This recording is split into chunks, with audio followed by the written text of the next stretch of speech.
Hello everyone, আবার একটা নিয়ে চলে এসেছি আরেকটা নতুন রেসিপি, আচারি চিকেন। তার জন্য দেখো চিকেন ধুয়ে নিয়েছি, আলু, এদিকে পেঁয়াজ, টমেটো, আদা, রসুন আর গোটা গরম মশলা রেডি করেছি। তো কড়াইতে ফার্স্ট আমি তেল দিয়ে আলুগুলোকে কিন্তু খুব সুন্দরভাবে লাল লাল করে ভেজে নিয়েছি। দেখো আলুগুলো ভাজা হয়ে গেছে। এবার ওই তেলের মধ্যে দেবো একটা দারুচিনি, 4টে লবঙ্গ এবং 4টে এলাচ। যতক্ষণ না পর্যন্ত সুন্দরভাবে না মানে গন্ধটা তেল থেকে গরম মশলা না ছাড়ছে ততক্ষণ পর্যন্ত নাড়িয়ে এবার দিয়ে দেবো পেঁয়াজ কচিগুলোকে দিয়ে এবার ভালোভাবে নাড়তে হবে। এই চিকেনটা কিন্তু আচারি চিকেন, তো এটা অনেক রকম সস ইউজ করা হয়েছে। সসগুলো আমি এক এক করে তোমাদেরকে জানিয়ে দেব।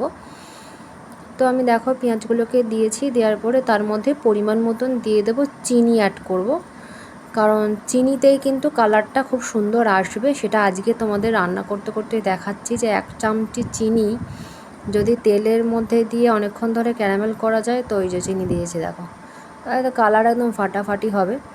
তো এদিকে মশলাটাও আমি এদিকে পেস্ট করে নিয়েছিলাম, এই দেখো কালারটা দেখেছো। ওর মধ্যে কিন্তু একটুখানি সস অ্যাড করেছিলাম, সয়া সস।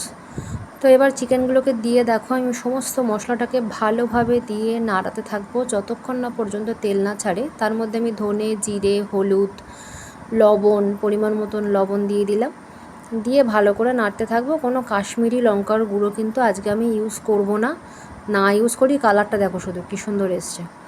এবার তার উপর থেকে একটু ঢাকনা দিয়ে দিলাম, দেওয়ার পরে সেদ্ধ হয়ে আসছে যখন, তখন আমি একটু টমেটো সস অ্যাড করেছি সামান্য পরিমাণে, জাস্ট 1 চামচ, তার বেশি নয়। কিন্তু যেহেতু এটা আচারি চিকেন, একটু টক একটু ঝাল না হলে ঠিক খেতে ভালো হয় না। ভাত, রুটি, পরোটা যাই বলো না কেন জমে একদম ক্ষীর। তো দেখো আমার কিন্তু চিকেনটা প্রায় রেডি হয়ে এসছে। এবার একটুখানি পরিমাণে আলুটা দিয়ে দেবো আর সামান্য পরিমাণে গরম জলটা অ্যাড করতে হবে, কারণ যেহেতু আলুগুলোকে সেদ্ধ করা নেই, তবে ভাজাতেই এখন অনেকটা আলুটা সেদ্ধ হয়েছিল।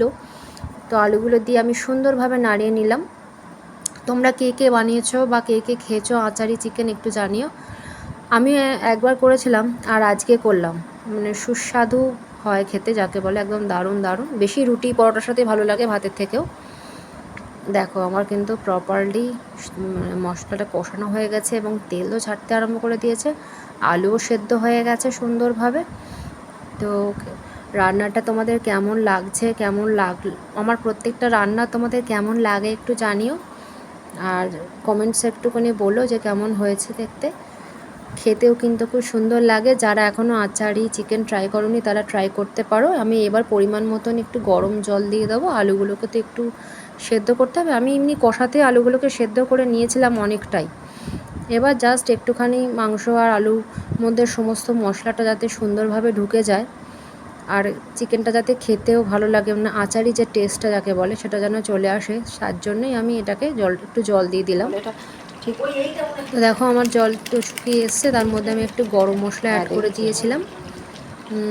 এবার সেটাকে ভালোভাবে নাড়িয়ে নেব।